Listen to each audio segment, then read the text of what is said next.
right, welcome to another episode of Sales After Dark, cause money never sleeps. Thank you for joining me. I appreciate you being here. By the way, if you're watching this on the replay again, fast forward for the next 3 to 5 minutes because I'm going to say hi to my folks in just a bit who are popping up. Before I get started, I just check out the shirt, man. Gentleman by the name of Jeff Bajork wrote a book called When It Goes Sideways, right? And Rethink the Way You Sell. This is a great little mindset book. It's about 50 pages, not a big commitment, 50 pages. So I like that whole thing about rethink the way you sell when it goes sideways. And we can all agree that stuff has gone sideways. So if you need a good mindset book, that's it. Jeff, thank you very much. Great book. Congratulations. Thank you for the t-shirt. You're awesome, man. I appreciate it. All right, man. I got an interesting topic for you tonight. I think it might be interesting. I think if you're a manager or coach and you deal with people, you're gonna like this episode. So before I do that, let me just hold on. I gotta pop you guys up here. I want to make sure I get the comments in. So let me get this out of the way. Hold on a second. Bear with me. I'm gonna get up on the Vibe board. I connect my laptop to the Vibe. Got a presentation for you. And there's that beautiful tuxedo in Las Vegas. By the way, if you've been to Las Vegas, Las Vegas is interesting. I started going to Las Vegas years ago. Probably longer than Brian's lived there, I'm sure. I've been to Las Vegas longer than that. Las Vegas is an interesting place to be. Anyway, let's say hi to my folks here, man. Let's see who's on the line. Let me get this up. I feel so disorganized right now. And first to jump in is Duncan. Duncan, UK in the house tonight, man. Thank you for being here. Inkle John, I don't know what that first part means. Philippines, let's rock. Let's do that, man. And then there's Shrutesh. Good morning, sir. All of the contents are getting better day by day. Our knowledge is getting upgraded. Thank you. I get some real nice letters from you guys, man. I should say emails. I get a few that, this helped me. That kind of shifted my mindset a little bit. So I appreciate the feedback. Thank you very much. Kush Patel. Good evening from the Bay Area, man. Holy moly, says him. And VA in one night, must watch TV. There you go. And then Luigi Giovanetti. You know what I'm talking about, Luigi, man. Thank you for being here. Brian, a.k.a. Las Vegas Gator Morel. Hey, Brian, how long have you lived in Las Vegas, man? How long have you? I think the first time I went to Las Vegas, I'm dating myself here, but let's just say it was early 90s. Like 93, 94 was the first time I went to Las Vegas. And it is not the same as it was then back compared to today, man. Mia Knox, my girl's in the house from the West Coast. Mia, welcome aboard. Always glad to have you here. Sweet Tea, hello from Baton Rouge. Chris C, man, thank you for being here. Vegas, of course Vegas rocks, man. And by the way, I didn't really like, the strip itself gets a little old. I like the old one. What's it called? Tell me the name of the old Las Vegas strip with the overhead. You know what I'm talking about. Yeah, I like that part of Las Vegas. Vegas rock, old school King Vic, you the man. Thank you, Todd Weinstein. TW, I'm going to call you. Joshua in the building. Ade Odumfa. I think I got that Odumfa, right? Cool, Chris C. Please don't yell at me tonight, man. I won't, man. I'll do my best not to yell at you. But if I do yell at you, it'll be with a lot of love, brother. A lot of love, man. All right, so keep that in mind. PH Philippines, morning. Watching you always is a pleasure. Vincent, thank you, man, for joining, man. TJ, always a pleasure to have TJ in the house. Good day, Master VA. Tried that demo thing yesterday, and I got into the next step. Boom. A lot of it works, man. It's amazing how just simple steps work in selling, man. So congratulations, man. I hope you close that deal. 7 years in Vegas, 6 in Reno. Before that, you haven't been there that long yet, man. Not that long. My man Pete in the house, Cleveland, Ohio, man. Pete, good talking to you. Again, Pete and I had a nice chat today. It was great. Fremont Street. That's it. I love Fremont Street. It's like the old part of Las Vegas, man. It's pretty awesome, man. Anyway, what do you got here? I got TJ saying something. Just thought about this, selling ain't hard when you know how it was wrong. Must be selling ain't hard when you know Victor Antonio. Dude, I love TJ already, man. Thank you, appreciate it, man. Let me see. Hey, Victor, always looking forward to your knowledge. Greetings from New York. New York, big city of dreams, where everything in New York isn't always what it seems. Do you remember that rap song? Grandmaster Flash and the Furious Five, man. That's if you're old enough to know that, Jimmy. And again, GJ, thank you, man. All right, let me just jump into it. And again, if I miss your comments, keep in mind I got them coming in from Facebook. I got it coming in from my Facebook page, from Periscope, Twitter, YouTube, all that stuff. So just keep hitting me up again. Don't get mad at me. Now, so today I want to combine three things. Today it's all about mindset, which is why, getting back to my man's book, check it out. When It Goes Sideways, Jeff Bjork, good book, 50 pages, quick read, get your mind right. So let's talk about getting your mind right. That's the topic of the night, getting your mind right. So I'm going to talk about three things. Here it is. I'm going to tie these all together. I'm going to talk about a tank, I'm going to talk about a thermostat, and I'm going to talk about a love sandwich. And I'm going to make it all make sense in terms of mindset. The question is, can Victor do it? And I am saying Victor can do it, and Victor's going to tie all these three things together, and it'll be meaningful to you, man. So, and again, if you're a manager, you coach people, you work with people, this is your episode. You want to be here. So let me begin with this. All right, so I'm going to start out real basic. I just need you to be patient. Remember, I'm taking you somewhere. I'm going somewhere with you. So thermostat. You all know what a thermostat is? You have one in your house. Now, if you ever think about a thermostat, it really does three things. It does three things, three basic things. First thing it does. First thing, it monitors the temperature in your house. So there's the monitor part. I don't like green. Let's go back to, let's say, a nice dark color or something. So it monitors what's happening in your house. So in other words, it senses the what? The actual temperature, right? Whatever the temperature may be. I'll put it up here, right? And then it compares.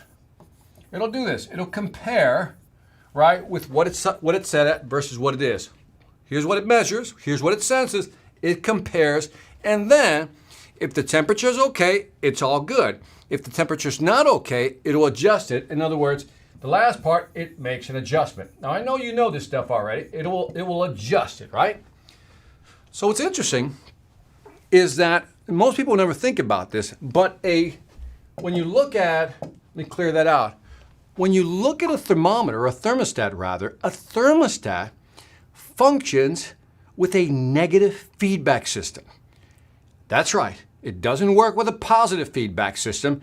It works with a negative feedback. And most people simply don't know the difference. There's positive feedback and then there's negative feedback. And believe it or not, when it comes to a thermostat, negative feedback is good. Negative feedback is good. So when people ask me, Victor, is negative feedback good? I'm like, depends. For a thermostat, it is.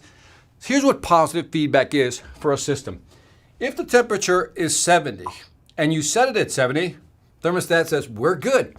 Now, a positive feedback, if it was just going to keep encouraging, it says, all right, you're at 70, why don't you go to 71? So then this will go to 71. And then, let me put that in a different color, then it'll say, you know, hey, let's be positive. I love the way you're raising temperature. Why don't you just go to 72? Hey, I love your positive. Let's go to 73. That's not how a thermostat works. Can you imagine motivating a thermostat? Yeah, man, you could do it. You can go higher. You can go higher. Next thing you know, this thing's at 100 and you're kind of cooking in your own house. That's a positive feedback system. That's not what you want when it comes to a thermostat. When it comes to a thermostat, what you want, hold on a second, what you want is a negative feedback system. A negative feedback system basically is about auto-correction. Think about that for a second. Negative feedback systems are about auto-correction. So for example, again, we go back to this example. It monitors the temperature. Then it compares it with what it should be. And if it's not aligned, let's say this should now be at 68. That's what it's supposed to be at, 68. But it's at 70. Then it's going to make an adjustment, and it's going to be a negative feedback adjustment. It's going to tell this thing, hey, I need you to lower this thing before you measure. So it'll keep adjusting. In other words, it measures, it compares to what it should be, and if it isn't what it should be, it says, hey, go down further. Hey, go down further if you're trying to cool the house, or if you're trying to increase the heat during the winter. Hey, you need to go up further, you need to go up. Perfect, you got it there. That's a feedback system, right? Now, if you're wondering, what does this have to do with what we're going to talk about tonight? It has everything to do with feedback systems. When we talk to people, it's all about providing a feedback system. This is what we're trying to do. We're trying to provide a system to help them understand. Now, I read this study, and it wasn't really a study. It was a story about a guy named Jim Thompson. So a guy named Jim Thompson, I think I got the spelling right. He has an organization called the Positive Coach Alliance, right? The Positive Coach Alliance. And it's an interesting organization. The Positive Coach Alliance, I'm going to tie this into the thermostat in just a bit. The Positive Coach Alliance is all about teaching coaches who work with young people, with youth. This is important. They work with youth, like high school, colleges. And so it's about teaching coaches how to be better at their job when it comes to coaching. And so during the year, they do seminars for coaches, right? So you can be a better coach, be a better positive coach, right? And so they did an interesting study, I should say an exercise in the actual coaching seminar or seminar that they actually had. And here was the exercise. They said to the coaches in the room, in the classroom, they said to the coaches, I want you to pretend for a moment that one of your players, a player, whether it's football, basketball, hockey, whatever, it doesn't matter. But let's say basketball or football. That one of your players actually made a mistake. They fumbled a play, they mixed up a play, they got something wrong. Then they asked the coaches in the room to pair up with somebody. So they just find somebody to pair up. So they all paired up, and the instructions were as follows. You're the coach, and the other person is going to be the player, right? Now, they basically said this. The gentleman said this. For 10 minutes, if you can go that long, I want you to give this person like harsh, negative feedback. You know what I mean? Because they fumbled the play, they messed up the play, give them hard, negative feedback. And so, man, they said, go. And they started. And you just see people just yelling at the other person, right? Like, how could you do that? How could you miss that play? Huh? And then they started calling them dumb, stupid. You know, I mean, you could just imagine everything that was flying. And this went on for like 10 minutes. They were like, They weren't running out of energy. And they were just, Finally, they said, all right, exercise over. Let's stop. 10 minutes into the exercise, they're like, all right, let's stop. And then they said, okay, perfect, everybody. Now, let's do the following. Now, nobody switches role. Everybody stays the same. Here's what I want you to do now. Second phase of the exercise. What I want you to do is think of the player in front of you. Same thing. They've made a mistake in the play, right? They flubbed a play. They screwed up. Here's what I want you to do. I want you, for 10 minutes, to give them positive feedback. Praise them. Coach them. Tell them positive things. And they said, go. And they watched. And they observed. And what was interesting, within a minute, if not 2 minutes, the room got very quiet. People ran out of things to basically encourage them. Now, this to me, when I read this, I was like, wow, that to me was like, bing. When it came to yelling at somebody, they could go 10 minutes easily, just really into it, just drilling into it, right? You did this wrong. Why didn't you do this? You idiot. You this, you this. It was easy to do 10 minutes of that. But when it came to giving positive reinforcement, feedback, support, they couldn't go more than 2 minutes before they got quiet. And what Jim Thompson was trying to highlight in this actual program is that, our job, it's easy to empty a tank. He said, think of everybody has a tank, right? He called it an emotional tank. Love that phrase. It's an emotional tank. He says, and when we're yelling at people, we're scolding them, we're draining that emotional tank. And when you're draining the emotional tank, you're also draining performance. He says, but when you're giving positive feedback, really helping them out, you're filling that tank up. Now, let me ask you, hit me with the one. Have you ever had a manager who has that type of style? Always tell you what you did wrong. Hit me with the one if you've had that manager before. Hit me with the one if you had that person always says something. And maybe they're not yelling, but maybe they're just saying certain things that make you feel bad, that make you feel stupid, that make you feel ignorant. Because I've had this. My first boss out of college was like this. Made me feel like an idiot, right? Well, why'd you do it that way, Victor? Well, that's not the way you do it. Well, why don't you go back and try that again? And it was it was always this. And what happened after a while, you start doubting yourself. Has it ever happened to you? You start doubting yourself, like, am I an idiot? Am I not getting this? Am I the only one that doesn't understand what's going on? Am I slow? What is it? And I know you've been there. I know, if you haven't been there, you're lucky. But I remember that process, especially when you're young and starting out your first job in college. I think it's the worst thing you can do to a young person coming out of college, right? And say, got a bunch of ones, negative, and somebody, Inkle says, and hot-headed. This guy never yelled at me. He wasn't hot-headed, but it was just like, it was always negative. If he said something positive, it was rare. And so what I love about this exercise is that it emphasizes that it's too easy. It's too easy for us to yell at people, to scold them, to tell them what they do wrong. And it's almost habitual. We do this a lot. But when it comes to giving praise, it's almost like we don't know how to do it. You ever think about that? It's like you don't know how to do it. Like, well, how do I give praise? Great job. Hey, I liked what you did that. Nice job.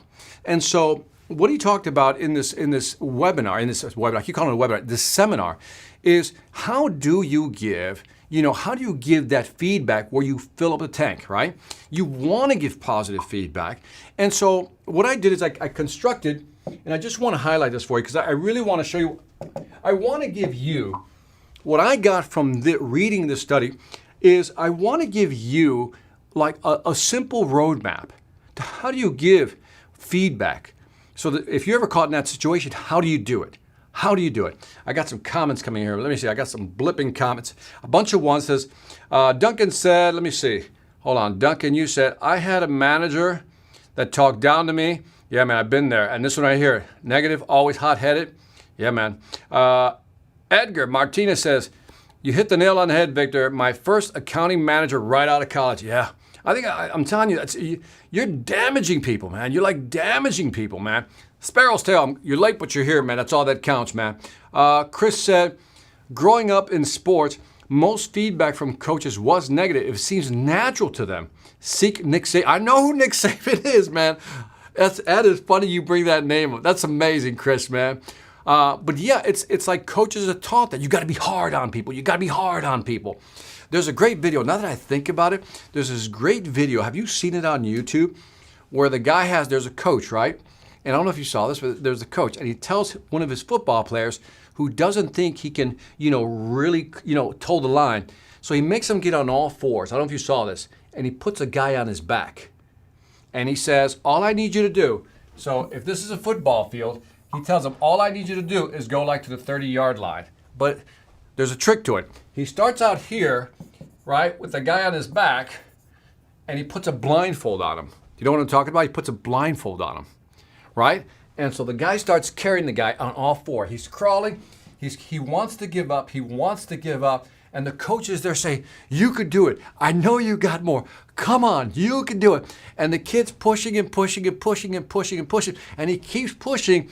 And when he finally takes his, the blindfold off, he actually made it all the way across the field, right? Because when he wasn't looking and he was just really trying to listen to the coach's voice, he just kept going forward and moving forward.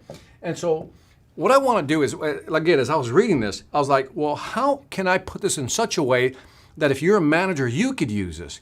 So I came up with a 3-part strategy. Let me know if you think it works. So the first one is like, how do you give praise, right? How do you give praise? And praise is just, I'm going to put that under support, right? How do you give support?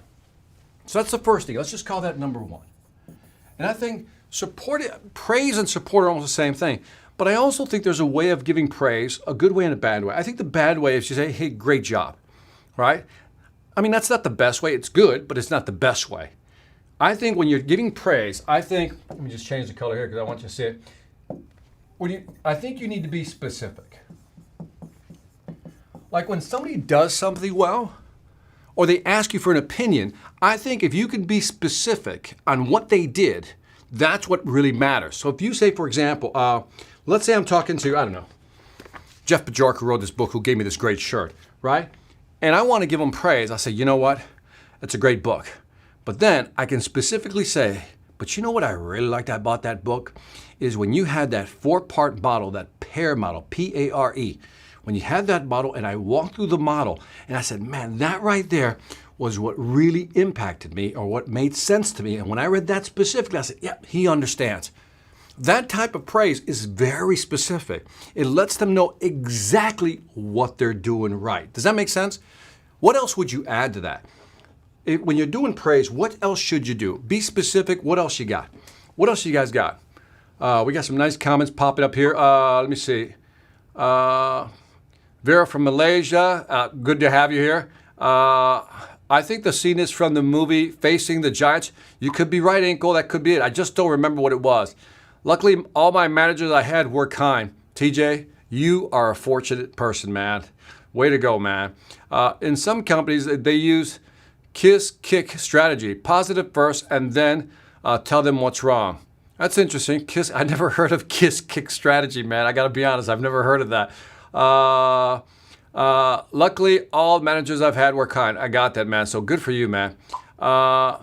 I think private and public recognition is another way of doing that, right? A little private, and then but public, let everybody else know, hey, I love what he did. I love what he, great. But let me tell you why, again, I love that. So that's a good point. And Chris has a nice add-on here. So Clear Results says, hey, man, make it private, but also public, right? Let everybody else know so they can be what? He prays on them, right? Let everybody else know, peer recognition. But I also like this, Chris, be timely. Like somebody does something right. Don't wait a week or 2 weeks later to tell them. You tell them right there in the moment, right? So that's a great point, man. So specific. On this one, we'll add specific. We'll make it public. I like that one. Private is good, but I like the public one, man. I think that's pretty good. And then also Chris is chiming in with make it what? Timely, man. I think, man, that's a beautiful recipe for phrase, right? If you can be specific, make it public. Also let them know, but make it timely, man. That's a nice completion right there, man. Be timely. Engel says compliment generally, not sarcastically. Yes, you got to be confident. You got to be more genuine. Now, so this is the praise piece. So let's go to the other side now. We've praised them, but there's a certain reality. We have to give, number two, we have to give the critical, you know where I'm going with this, the critical feedback, right? We have to give the critical feedback, right? But in critical feedback, what we have to do is find a way. I think there's two things you should do with critical feedback. You tell me. So let's go back to the scenario. Person messes up a play. You're in the game, or if you're in business, somebody made a mistake. I think you have to take that moment to teach the person what they should be doing, right? Actually, it's a learning moment. Teach them something. The other thing you can do, sometimes teaching, you can also remind them. Because sometimes we forget. So if we use a sports example, sometimes, somebody did something and they ran the wrong play, right? So you have to remind us. Remember, we ran this in practice. Remember, he goes this way, you go that way. Here's how it works. Got it? Beautiful. And then sometimes you have to teach people. I said, look, everybody makes mistakes. Let me walk you through how you need to do it. A, B, C. What would you add to that? What would you add to this one? For the critical feedback, what would you add to that? You got to make it a learning moment, teach them something, remind them of something you've taught them, but they forgot you. It's again, as a coach, you're there to remind them. What else would you add to that? What do you got? What else would you add to that? Because it's not about negative talk. It's about teaching, reminding. What else do you got? That's all I could come up with. Those are the two I could come up with. And I think these are important. If we can teach somebody in the moment when they're doing something wrong, or remind them of what they already know to make them feel good about themselves, I think we got a win-win here. So now, if I'm not going to use Inkel's example, but something similar to what Inkel was talking about. And that is, let me just get a bigger bold here, and I want to go with that. And so now think about it this way. If we give somebody, this is what I'm going to call, my drawing's not the best, so don't criticize me, okay? My drawing's not the best. So the first thing you have to do is, on here, this is the famous love sandwich, I call it. So the thing is, right here, you give them what we call the praise. The praise is the top bun. That's the praise bun right there, right? Now, if we can go with, let me see, what would be a good color for me? Let's go with brown, right? Like ham. So in the middle, no, I don't like that. Let's go with something happier. Let's go with yellow, like mustard. So in here, though, we gave them the what? I'll call it the critical feedback, right? Feedback. And we do it with what? Bam. We do it with, how's that? We do it with that. But the last part is, when we're doing feedback, I think you need the third part. And this is the part that I think is the toughest part. The toughest part is, I got some nice comments here. Let me see. Effects of messing up play and cash flow. Make sure they understand the reason behind the lesson.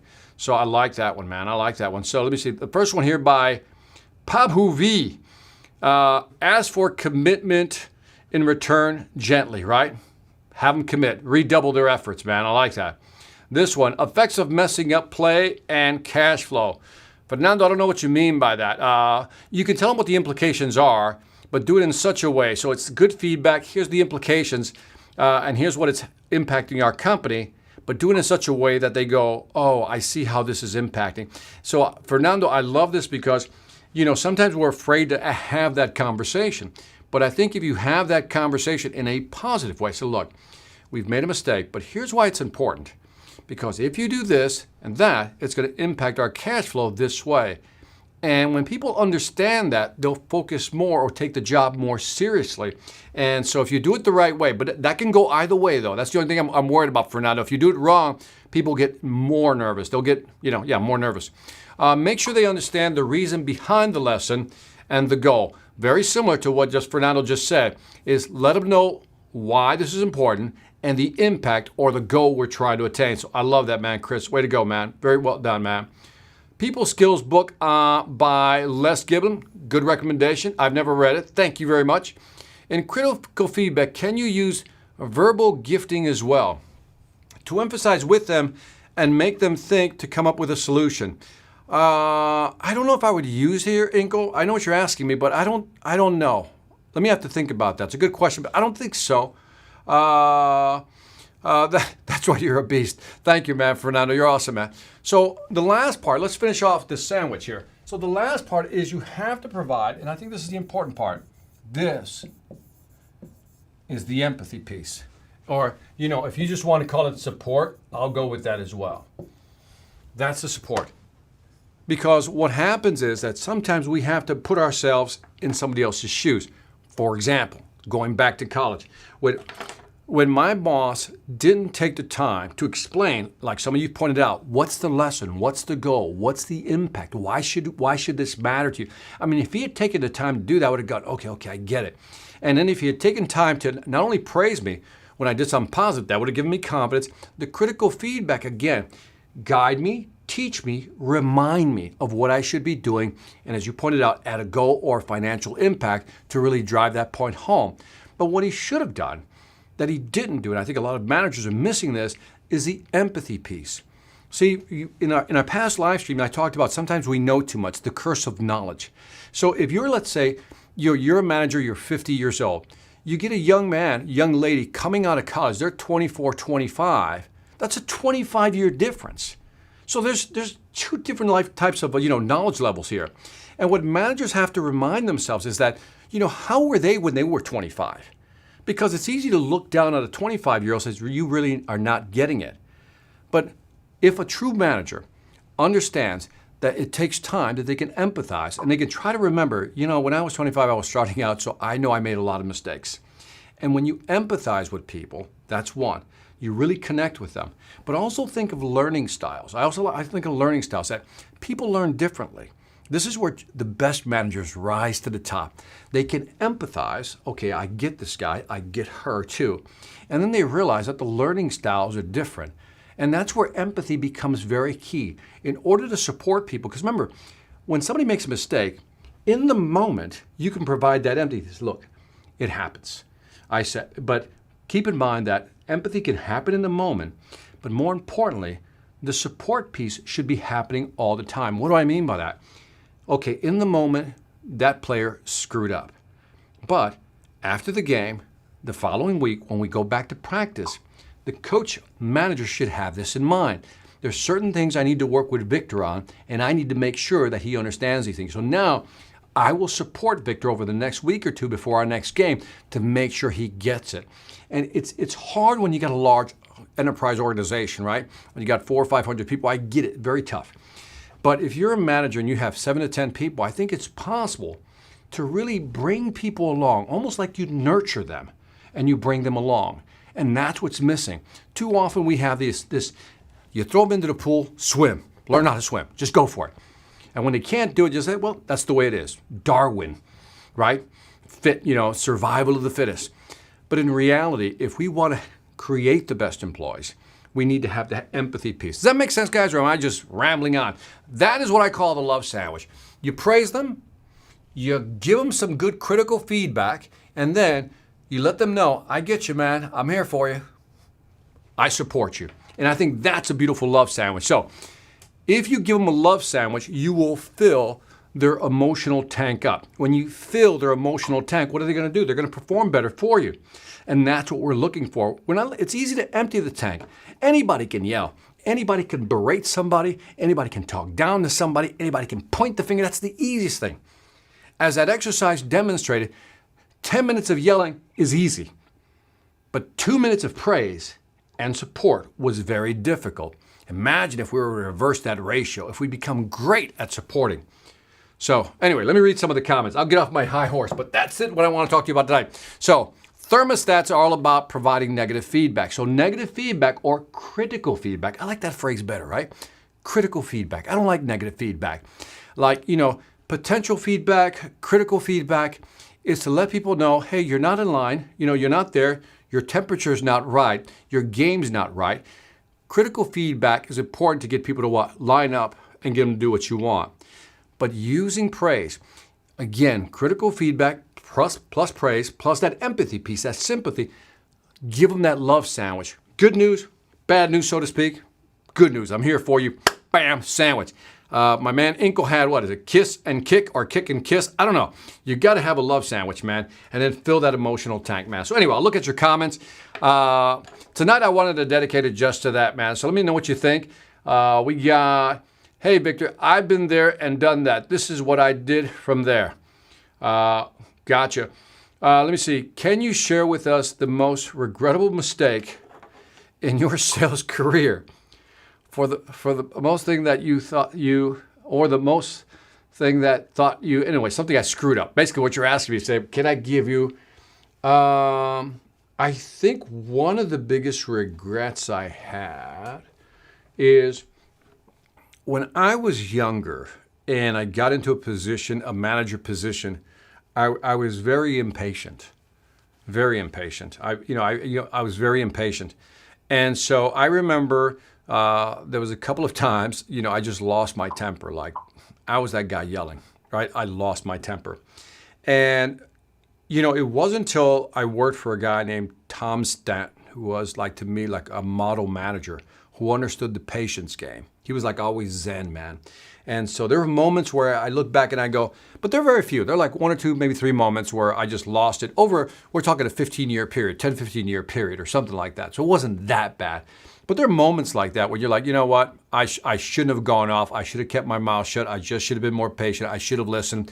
That's the best I can give you. But nothing, I've never done anything horrific though. So, if it was a major mess up, tell them a story of when you made an error at their level in the company. Then tie the story back to the overall mission of the company and not to make those errors. See, by the way, Inko, you asked me about verbal gifting. This is exactly how I would use it. Clear Result Fitness has it down, which is let people know that, I've been there too. That's what I would do. Look, I know you're feeling bad about this mistake. I said, let me tell you what happened to me and that mistake. And this cost the company 5 times that much. So this isn't a bad one. So this is repairable, man. And so, you talk them off the ledge and then you bring it back, as you're pointing out, Clear Results Fitness, to the mission of the company.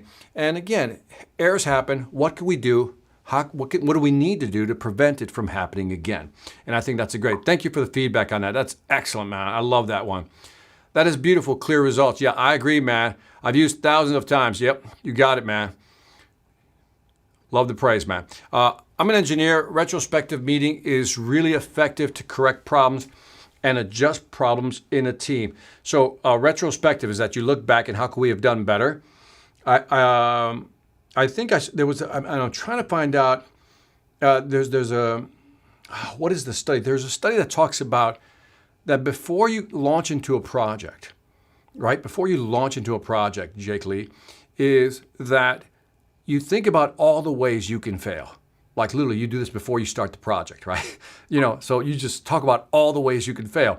And when you start going through all the ways you can fail, you begin to vet all the ways you can fail. And then when you launch into the project, you begin to put things in place to prevent those things from happening. But also like a retrospective meeting, or I've heard the word autopsy, like after, body's dead, you check out, it's like an autopsy. So if that's what you mean, let me know. It's a great strategy, by the way. You look back and says, what could we have done better? And it could usually be a one-on-one. That's when I would do a one-on-one meeting with somebody, Jake. So thank you. Great feedback, man. Makes sense, VA. You got good comments here today. People Skills book by Les and How to Win Friends and Influence People. Books are great to understand a person's emotional behavior. I agree with you 100%, Shrutesh. But here's the thing, though, and just tell me if you agree with me or maybe we're on the same page, is that it's easy to read these books. Like all these books on motivation, Norman Vincent Peale, you name them, go on and on. And then when you read these books, it's how do you implement these things, right? And then how do you embed them in here? And how do you put them in here? I think that's the tough part. It's easy to get the information in here. I read it.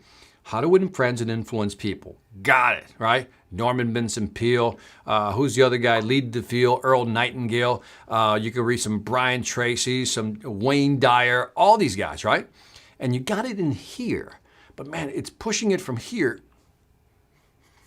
to here, where it becomes part of your instinctive part. So I agree with you 100%. It's just hard getting it from here to here. I think there's a delay. You know what I mean? There's a delay from here to here. And that's why I think a lot of us miss it. But great point, Matt. Great point. All right, let me see. You guys got a lot of comments coming my way. All right. Sometimes the person who screws up already knows they did and is probably already kicking themselves. Yeah, you don't have to beat a dead horse or kick the horse when it's down, right?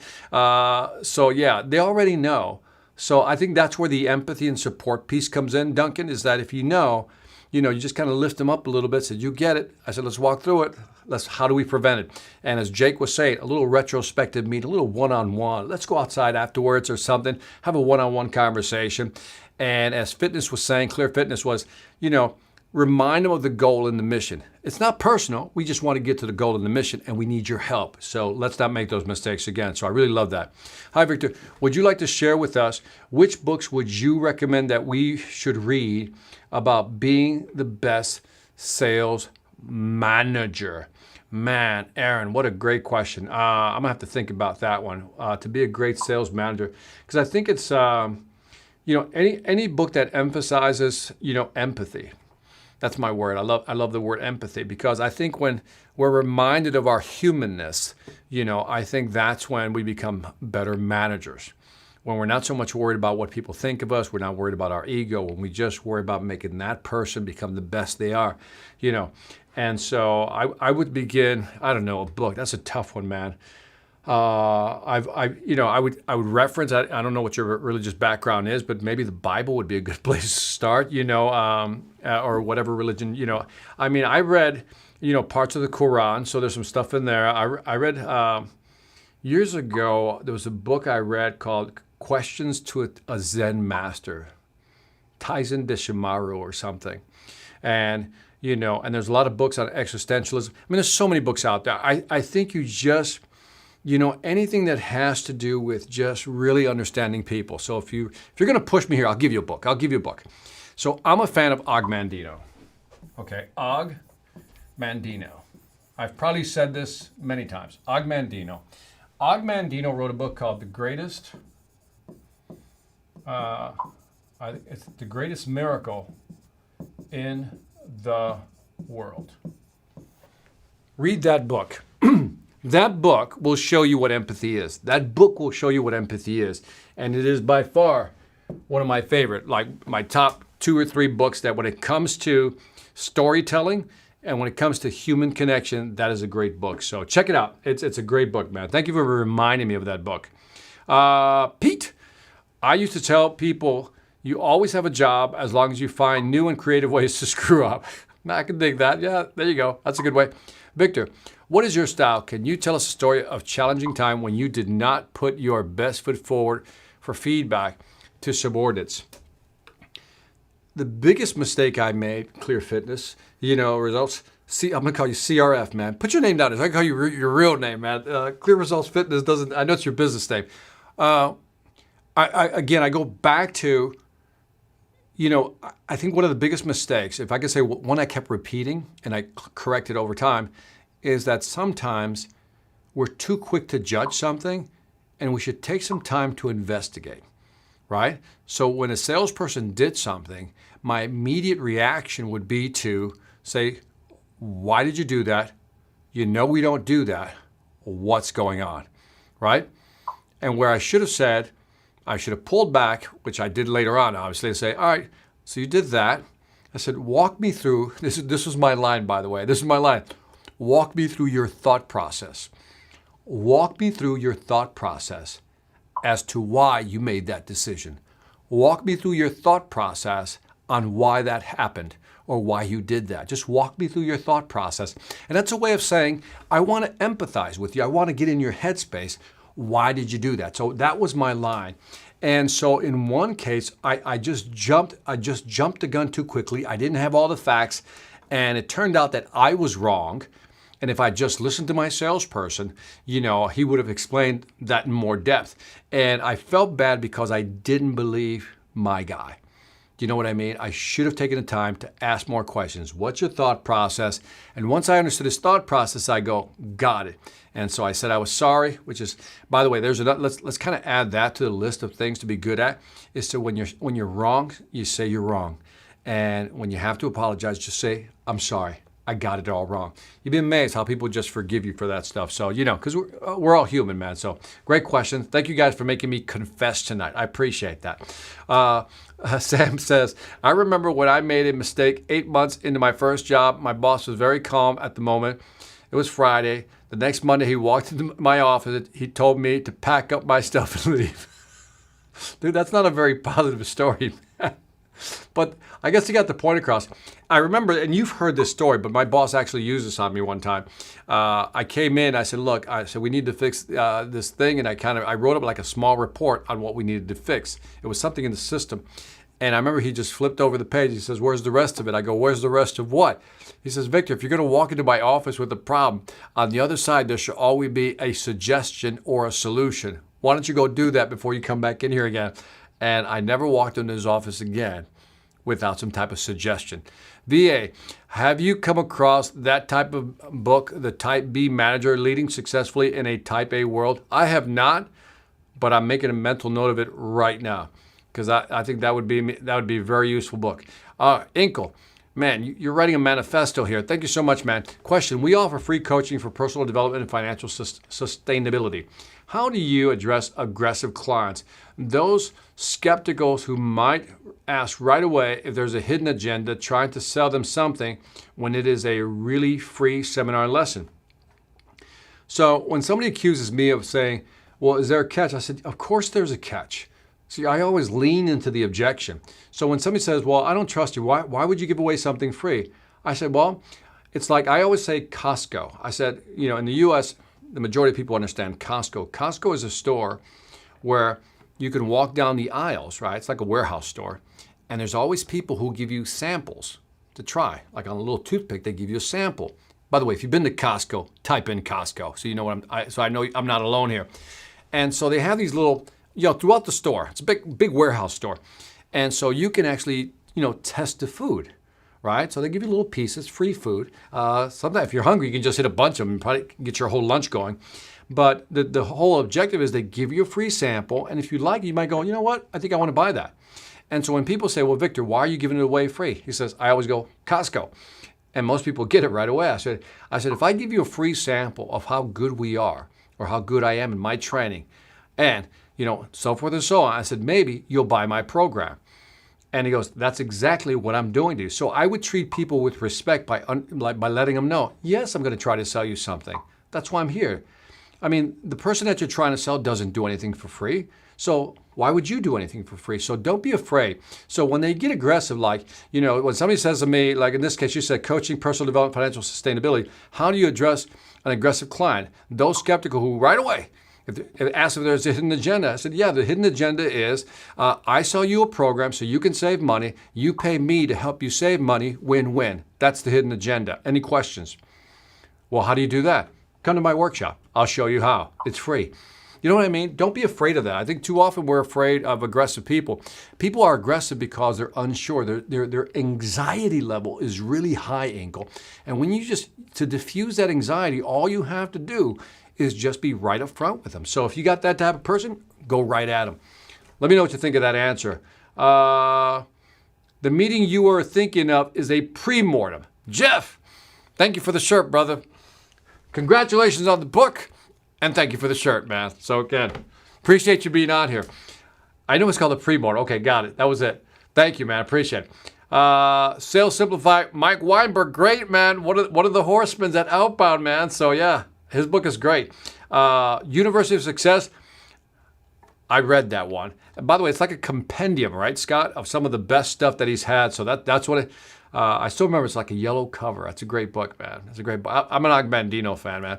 You need a tribe of like-minded people to implement and stay disciplined. Kind of like a fitness routine. Need accountability partners every time, right? It's finding good accountability partners. You know what I mean? Somebody, Chad, that is with you in the game. That's the tough part, right? Because, have you ever joined like masterminds or you get together with a group of people, but you can tell almost immediately that the level of, I guess, commitment is different. And I think that's always the toughest part, but I agree with you 100%, man. Great point. Great point. All right. Israel, MB, how to find that point on helping them out and let them figure things out for themselves. I know. It's always that line, right?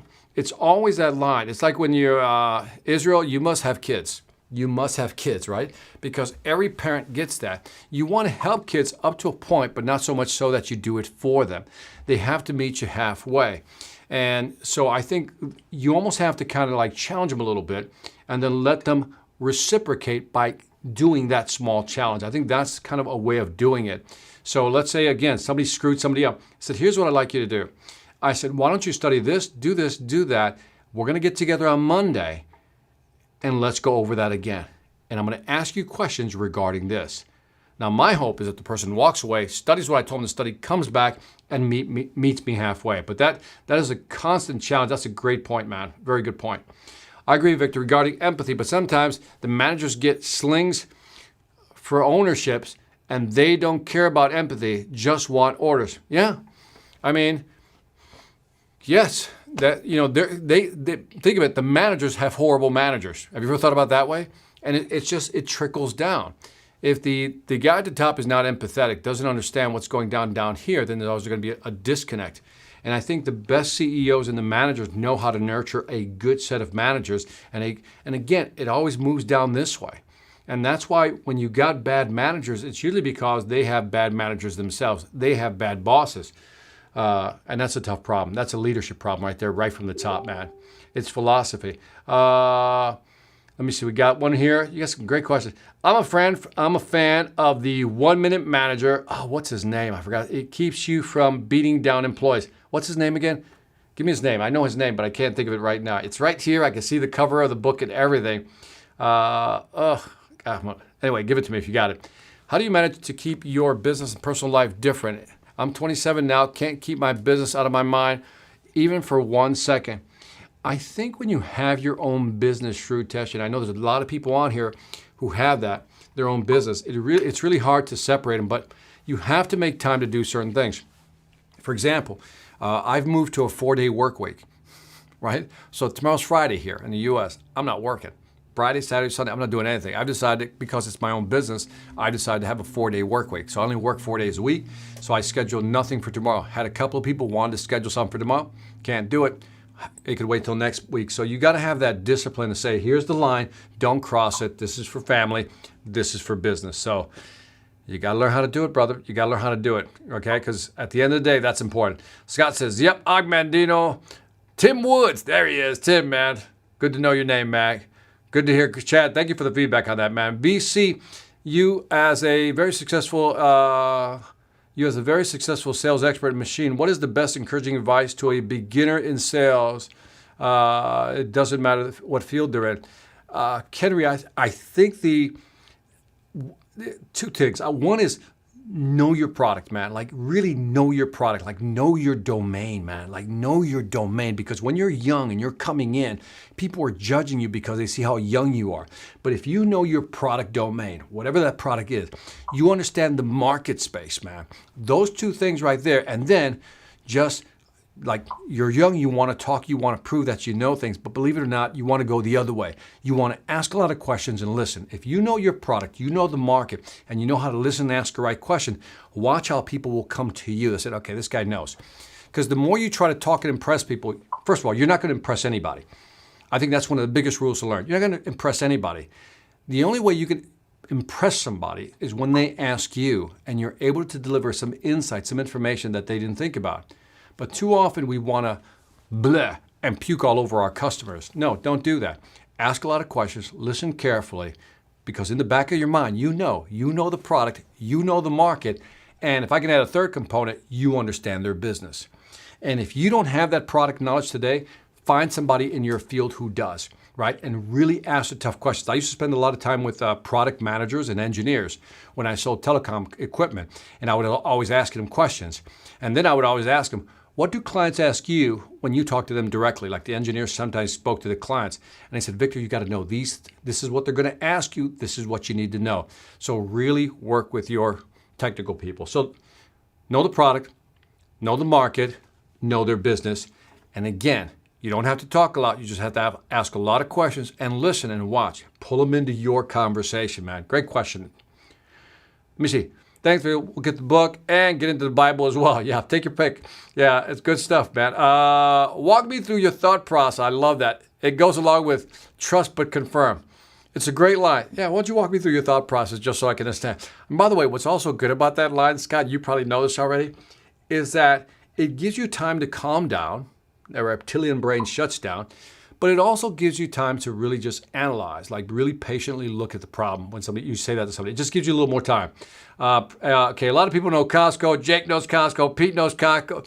Costco is the endowment effect. Very well done, man. Well done, man. Yeah, you guys know. You can even have lunch by walking through the whole time at Costco. Yeah, you can. If you're a college student, that's where you go, man. Go with your parents to Costco. You are correct, Victor. What I learned from my first manager was to never address an issue with management without some solution or plan on how to tackle the problem. That's something you learn very quickly, man. Chaz got the Costco thing down. I feel like I'm with my family now. Everybody understands Costco.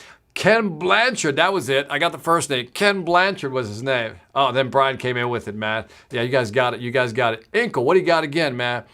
Inkle, you don't get tired of writing these long ones, do you? Nice, great answer, Victor. I'll apply it and be brave enough. Thank you so much. One of the challenges also in companies are baby boomers and millennials plus Gen Zs.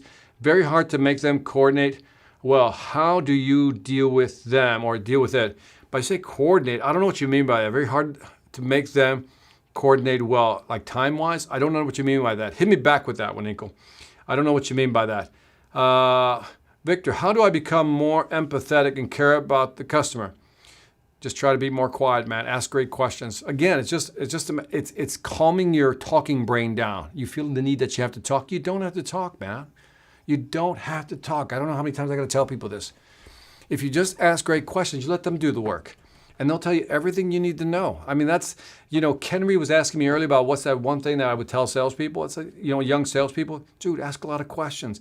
They'll give you all the information you need to sell them. So, Inkle, even your question, whether it's Gen X, millennials, it doesn't matter what label you give these people. You're trying to sell them a product or service. All you got to do is ask them a lot of questions that help them arrive at a conclusion, right? Have you, I think I've done this exercise with you, but I'll do it again. Like if I asked you right now, I'm going to fail at this exam.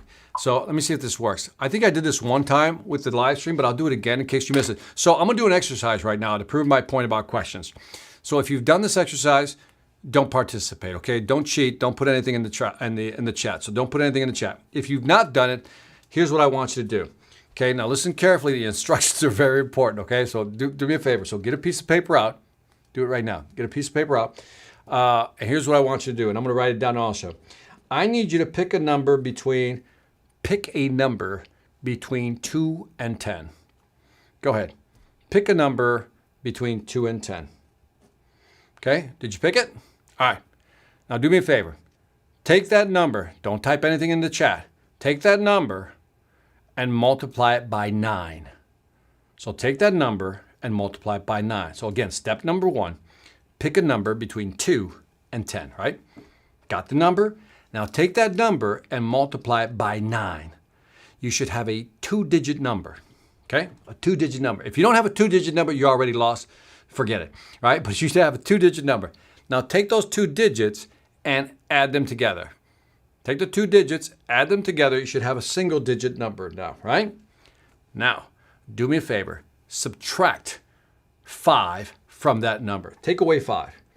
Take away 5, you should have a new single-digit number. So, okay, now, again, don't type anything in the chat yet. You have a new single-digit number. That number represents a letter in the alphabet. That number you have, the single-digit number, represents a letter in the alphabet. So, for example, if you have the number 1, you write A, right? So if you have a 1, here's what I want you to do. Write the letter A. If it's 2, it's B, 3, C, 4, D, 5, E, okay? You get the idea all the way through, right? Now, do me a favor. So you got the letter now. You should have a letter now, okay? Now, here's what I want you to do. Think of a European country, I think I spelled that wrong, European country that begins with that letter. Think of a European, how did I mess that up? Is an I. Man, I can't remember. My spelling is off tonight. So you have the European country, yes or no? You got the European country, hold that country. You got a country name down. Now, look at the country name. Look at the country name. Look at the second letter. Look at the second letter in the country. Second letter in the country, right? Now, I want you to think of a large animal. Think of a large animal that begins with that letter. Think of a large land animal. Think of a large land animal that begins with that letter. Write the name of that animal down. Last step. What color is that elephant? Did you get it? What's the answer? Did you get? There should be no gray elephants in Denmark. Who got it? Was the country Denmark? Did you get elephant? Did you get gray? Give me a 1 if you got it. Give me a 1 if you got it. No gray elephants in Denmark. Did you get it or not? I'll wait for the chat. I know you guys think there's a little delay here, so I'll wait for the chat to go through. Let's see. Got the gray. Gray. Did you get the elephant, though? Yes. Okay, a lot of you got it. Yeah. Chad said, wahaha, he got it. Right? Got it. And so it's a really simple, yeah, now you guys are chiming in. Somebody got 7. So it's a real simple example. Watch. The thing is, if you followed my instructions, like correctly, you should have gotten the country Denmark, elephant, and gray. Shrutesh got it. And elephant, seal, I have no idea what that is, Doug Lehman. So you should have gotten those. No. Okay, so Brian wrote, look. Okay, I said, Brian, I'm going to put you on the spot. I'm going to put you, as they say, on blast. Okay, Brian, I said large land animal. An emu is not a large land animal. Maybe I should have said land mammal. That would have helped you. So you got Denmark. So anyway, so here's how it works. You pick any number between 2 and 10. Pick any number between 2 and 10, right?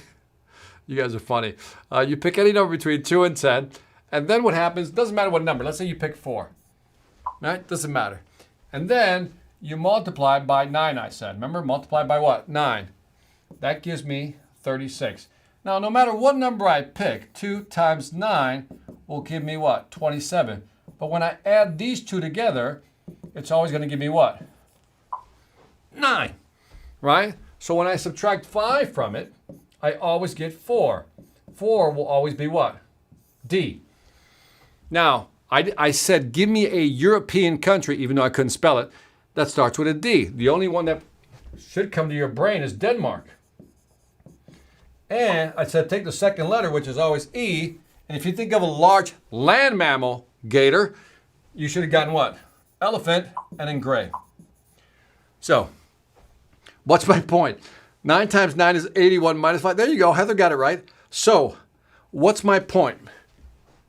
That I know, this is about asking questions. I know that I want you to land here. I want you to give me gray elephants, and I want you to give it to me in Denmark. I know that that's where I want you to land. I'm starting my conversation here. And by asking you a series of questions, I'm going to have you arrive at that conclusion. I already know where I want to lead you. And that is what questioning is all about. Because if I know where I want to take you, then all I got to do is figure out the sequence of questions to get you to the answer and make you believe it's yours, not mine. And that's what a real questioning process is all about. That's why I love this example, because it teaches you that if I know what the outcome, where I want, this is the state I want you in, then this is all about figuring out the right questions. So if you have to learn a skill, that's the one. Brian's getting into detail about, I'm not even going to put the, okay, look at, God, oh my, I got to put, only because you've taken this much effort to actually write this out. The emu is the second largest living bird by height after its... All right, Brian, I'm going to let you go, man. Let's go. I had elk. I should have said land mammal. And we wouldn't have had any problems. Elephant seals are large. Doug Lehman says, you guys are hilarious, man. You guys... Look, I'm trying to make a point here, and you guys are not taking this seriously, man. So anyway, I think we're out of time. We're at about 1 hour and 5 minutes.